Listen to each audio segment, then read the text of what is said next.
Hey guys, it's Khadija with ThisIsRnB.com with Get to Know, and I'm with the former The Voice contender and the standout viral sensation and fellow Philadelphia native, Julian King. Hey, Welcome, Julian. what's Yes. up? What's up? What's up? I know we're here to talk about your latest single, Mhm. Gone Do, but can we just take a minute and talk about this photo shoot that you did and now it got picked up for Italian Vogue? Like, Uh-huh. it's just fabulous. Tell us how that all came about. So we were planning a editorial shoot, and this is like my third time getting to work with my friend Amadeus, and we really kind of just like took some liberties, style-wise. The energy was really, really great in the shoot. I remember it being a beautiful day in Brooklyn when we were shooting, and next thing I know, I hear from him on Monday because I was waiting on edits back. I hear from him on Monday, and next thing I know, Italian Vogue picked up the shoot, and I kind of was like, "What? Crazy, right? How did we get here?" Nah, it was truly a blessing because the entire process of that whole shoot just felt very organic, and I really got to work with some Black creatives that I wanted to work with, and it just felt really good to kind of like have the work published through Vogue and really kind of just have that moment to just sit, be grateful for it.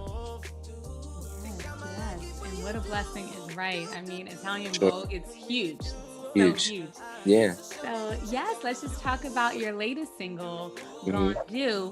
Tell us the meaning behind it and how did that song come about? So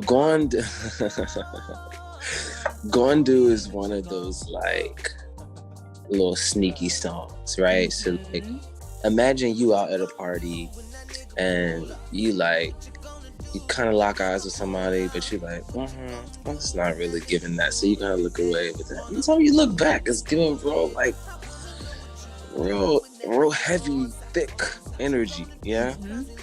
And both of y'all are trying to figure out what y'all are gonna do. Like, you trying to figure out, you gonna say something to me, you gonna walk over here, you gonna give me a drink, and then I'm trying to figure out like, all right, so how should I like, it's all that mental mathematics in the head.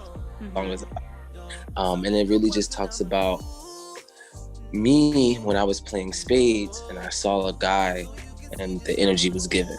It was given heavy. And so at first I was like, you know what? You clearly not gonna say nothing. So watch what I'm gonna do. Watch this. Yeah. And then it was like, okay, let me throw him the alley and let me see what you want to do. Okay, because I just, you know what I mean? Right. And then by the end of the song, it's getting very much.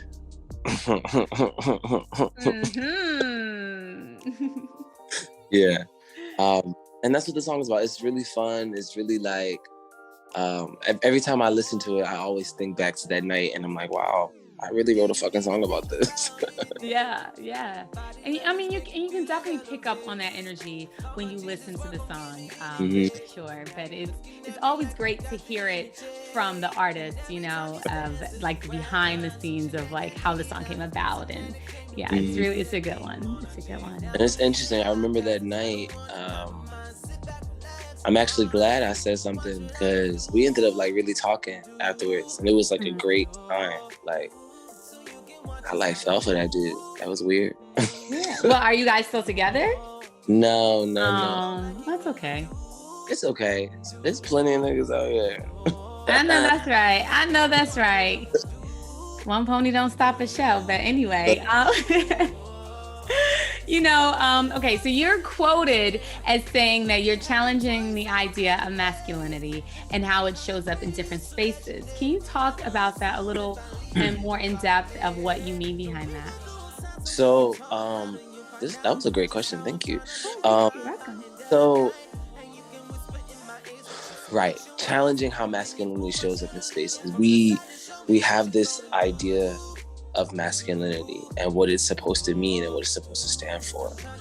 And I'm doing everything that I can to use my platform to just challenge that idea, me, even with this shoot that ended up with Vogue, like, that was masculine to me, being able to kind of add elements of masculine, add elements of feminine, and still be very confident in who I am and stand in that truth and stand in that being. That being is what's me. That power is what's masculine to me. That courage, that strength in any and everything that I am, that's masculinity to me. And just challenging the way that it shows up in spaces. So how it may show up in songs, how it may show up in my outfits, how it may show up in the car that I pull up to, how it might show up in, that's what I mean by it. Yeah, it's beautiful. It's beautiful. And it's definitely inspiring. Thanks. Yeah. So, you're proud and you're gay and Black. And how has all of that experience, I guess, have you had any resistance in the music industry with coming out? To be honest, not really. Okay. You know why? Because I just so happen to be like an artist who people think is good, who just so happens to be gay. Right. It's not like a thing that I go down the street and I'm like, get it, because I'm a gay singer, get it. Yes. Although when I do have a few cocktails, it might be giving a little bounce. Okay. But for the most part, I've never really had to lead with it. I've always been able to lead with my gifts and my abilities, which has kind of like opened the doors and started the conversations for me. And then, I'm chilling with everybody and be having a little J. And then it's like, oh, you gay? Oh, wow. Right. Okay. What you just did last night at the show, that shit was fire. You know what I mean? Right. And that's what I'm looking to do moving forward. Like, to me, it's not about what I ate before I sat down at that card table. To me, is am I good enough to be sitting at that card table to play the fucking game of spades? Okay, you let them know. I love it. Anybody asking some spades? Hey, they don't want that smoke, huh? Okay, don't. So tell me about this Double Dutch sensation, which went over 2 million views. How has that changed your life? And how did that impromptu come about? Like, tell us what was going through your mind at that moment. It was a huge reminder from the universe that I was doing what I was supposed to be doing, when I was supposed to be doing, and who I was supposed to be doing with. Like, I remember I was coming from vacation that weekend at the shore, and I'm driving through my city now. I had to go pick up a keyboard. Went to go pick up the keyboard, and I'm like, yo, it's some girls jumping rope. Now, this was like 50% exciting, 50% triggering, because back in the day, like on the block, like you just never really know. Like sometimes the dudes on the block would be like not paying me any mind, and then sometimes the dudes on the block would be like, trying to play me. Right. So, and I'm in my car, and I got my best friend with me. I'm just like, I don't know if like, and I'm like, fuck it. So I jump out my car, and I'm like, yo, can I get a jump? Now, girls are always like, okay. Right. That's always the vibe. And I said, no, seriously, like I could really jump. A part of me just wanted to feel that like nostalgia and that like, that's what I used to do growing up. And that was actually like how I would make friends with the girls on the block and the girls in the area. And I remember asking for a jump. She said yes. And I said, watch this. And jumped. And I gagged him. And I promise you, like after my friend recorded that video, and that was just like a 15-second video. I actually stayed there for like maybe 10-15 minutes and like played a little bit. I like put my car in park and like played a little bit. Mm-hmm. And then I drove off, not thinking that it would be anything. Like anything. Right. And next thing I know, I wake up the next day, my phone is almost dead. Wow. And I'm like, fuck is going Oh my God. Not me, Double Dutch. Right. It was wild. I remember that entire day. I had so many people reach out too. Amanda Seals, Kiki Palmer, the Shade Room, the Neighborhood. I'm like, what? Right. All the things in the world. Not It will be me, the not double me dutch. shaking my booty, not me singing, not me jumping double dutch, y'all. Wow. Okay. Let's go. And let's go. Hey, I feel you on that. It's something about just seeing the rope and seeing it go. It really does take you right back to your childhood, the nostalgia, as you said. And it felt really good. And the timing of it was Yes. just like perfect because we had already kind of been discussing like what song we were going to lead with. And in that moment, it just felt very intuitive to like go for Gon Do, because in that split second, I had to ask myself, all right, nigga, what you gonna do? Right.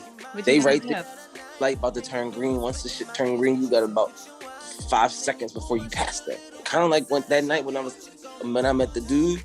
Right. And like, all right, what you gonna do? Like, you gotta do something. You gotta do it quick. And that's what that kind of reminded me of. And even still in that video, like, it didn't matter what my sexuality was. It didn't matter whether I was vegan or pescatarian. All that video knew was that I was eating that shit. You were killing it. You were killing it. That proves my point again. It don't matter what I ate before I sit at the table. When I sit down, I'm about to get your ass whooped in some spades. Oh my gosh. But I'm gonna have to tell you though, when you're back in town, I'm gonna have to challenge you on a little of that double dutch, because I'm trying to get all up in it. I'm having I got you. Okay. It's lit. Yes. Take it all the way back. We'll represent for PA all day, right? Yay. So what's next for you? So right now I'm working on the project. What started off as a very small project idea has now turned into a much larger picture. And I'm working on the project. My Motown show that I'm a part of, we just signed another contract, so we'll be opening up Borgata Casino in Atlantic City in the month of December. We actually are getting ready to fly to Detroit in about a week and a half to do a one-nighter in Detroit, which is, it's always tricky going back to the Motor City. Yeah. But I'm confident in this show, and I'm confident in the people that I'm doing the show with, so I'm excited. So I'll be doing Motown pretty much until the end of the year, visiting some family. But at the very top of the year, the new is coming out. All of the new music is coming out. And I'm looking to be releasing a project around the top of summer. Amazing. Oh my gosh, Julian. Before we go, tell the people where they can find you. You guys can follow me on Instagram and Twitter at It's Julian King, so ITSJulianKing. And know that I get all my R&B from ThisIsRnB.com. Hey, I love it. Well, it's been an absolute pleasure, Julian, with Get to Know. I am so excited for all the wonderful things that you have in store. Guys, make sure you go and stream his latest single, Gon Do. What you gonna do, okay? What you gonna do is stream his music right now. Okay. And yes, we'll see you next time on This Is R&B's Get to Know. Thank you so much. Bye. Yes, thank you. If it happened twice, I would make it better.